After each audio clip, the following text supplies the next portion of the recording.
Since December of 2006, the Justa Center doors have been open. They're doors of hope, they're doors of dignity, they're doors of respect. They're doors for those who are 55 years and older who find themselves in a homeless situation. What I've learned since I've been here at the Justa Center is that homelessness has many faces. And even though my homelessness was extremely brief, I am a face of homelessness. What happened to me is that I needed emergency surgery. Well, because of that one medical issue that I had, it brought me into homelessness.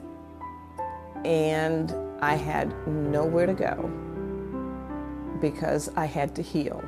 Nobody in their right mind chooses to live on the streets. There are folk who are struggling with mental illness, and so that is a very real experience down here, is running into somebody who just isn't capable of managing their life in the way that, that many people are. One of the issues that has become more noticeable and more of an influence, more of a factor in the way the Justa Center operates is the problem of mental health, the lack of mental illness and the lack of care for people with mental illness. It's the biggest challenge, it's the biggest new challenge that the Justa Center faces, and it's something that faith communities and particularly up at St. Patrick's are beginning to recognize and hopefully to develop a plan to do something about. We see over 130 people a day. 60% of those that we see are suffering with severe mental health or behavioral health issues. Many are treated or untreated schizophrenics with paranoia. There's no reason for older adults with schizophrenia to be homeless. In the same vein, over 60% of those that we serve are veterans, those who have served us in either World War II, Korea, or Vietnam, and now they find themselves in a homeless situation. We need to continue to work to find solutions so that our servicemen and women, our folks with severe mental health, no longer have to live on the streets of Phoenix. I know that a number of the members who come here are ex-veterans. And years ago, when I'm thinking of the Vietnam War, when people got out, they have had experienced things in war that other people didn't understand. And back then, PTSD was not highly diagnosed, and so what our veterans saw was they come back and they've got this, and so they would turn to drugs or alcohol or aggressive behavior, and it was not understood. Now it's more recognized, but those folks who had to go through that and experience that oftentimes were neglected. And here we are 30, 40 years later trying to pick up the pieces. Justa Center's done a wonderful job at working with our veterans. Steve, good morning. Good morning. And welcome to Justa Center.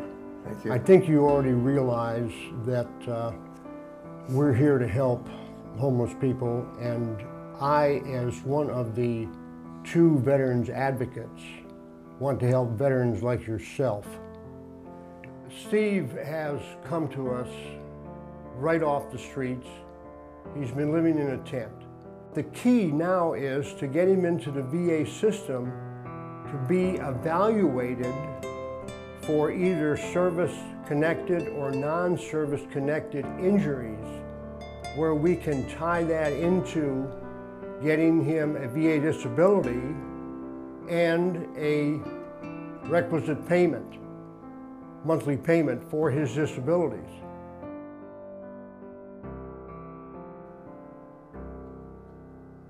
The Justa Center is unique. It's the only type of facility in the United States that cares for now the largest and fastest growing group of homeless in our country. Older adults make up the largest and fastest growing group. And we really had no idea how to do this. So when we opened our doors in '06, we had a few folks that came in and we said, here's the deal. We're not a drop-in center. We're not a detox center. We're a resource center. What resources do you need? And early on, it was rather simple. You know, can we have coffee? Can we take a shower? Can we have internet? Can we make phone calls? Can we have a locker? because the younger people beat us up and steal our stuff. It is a place to have your mail delivered, because when you're homeless, you no longer have a current address. And so the Justice Center provides that opportunity for folks to have their mail delivered. Can we have a library?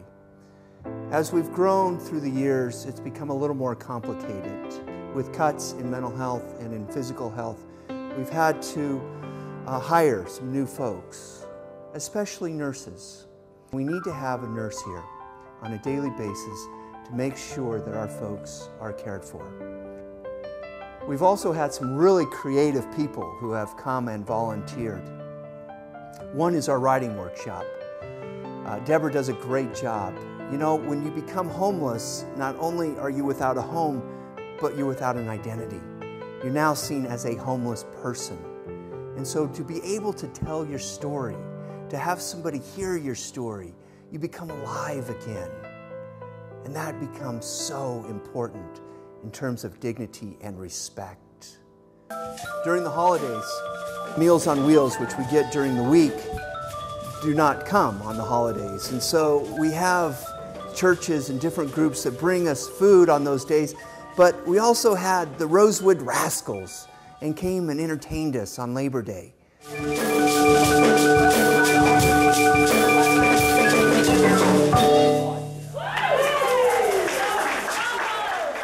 Incredible opportunities for our community to partner with us. We rely a great deal on volunteers. And because of the volunteers who give so generously and who are so committed to the kind of work that we do, we are able to provide an amazing number of services, both in terms of assisting people moving out of homelessness, but also in terms of meeting their needs while they're in the process, can transform the life of an individual. Our volunteers are so wonderful that when they come in and they work one-on-one with our members, and they get to know them and get to know who they are as human beings. I leave here every time saying, thanking God for the miracle of this day, of just being here. Everybody who I've met who's come through here has said, I come here and miracles occur, and that's really true here. However it may seem, it's just a house of sorts with 4 walls, a ceiling, and a floor, and a lot of people in it. But somehow, miracles occur here. It's amazing. The sad reality is that we live in a culture today in the United States that no longer values older adults, no longer value their wisdom or their experience. And when you become an older adult and homeless, you're even more marginalized. That's the sad reality. We are the only facility of its kind in the United States. It is a difficult task because we're not cute and we're not sexy. I've been told that it's hard to give to the Justice Center, Scott, because your people don't have a future. That's why I give to children.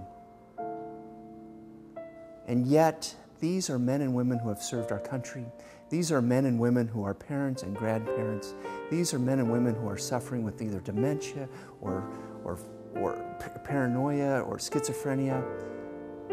I want to thank you for standing up and standing with us, and standing up to say that older people have a value, even those that don't have a home, that all of us have dignity and respect. All of us have a story to tell. All of us can participate and be creative and be loving and be caring. Thank you for partnering with us. Thank you for thinking that we're sexy. Thank you for thinking that we have value.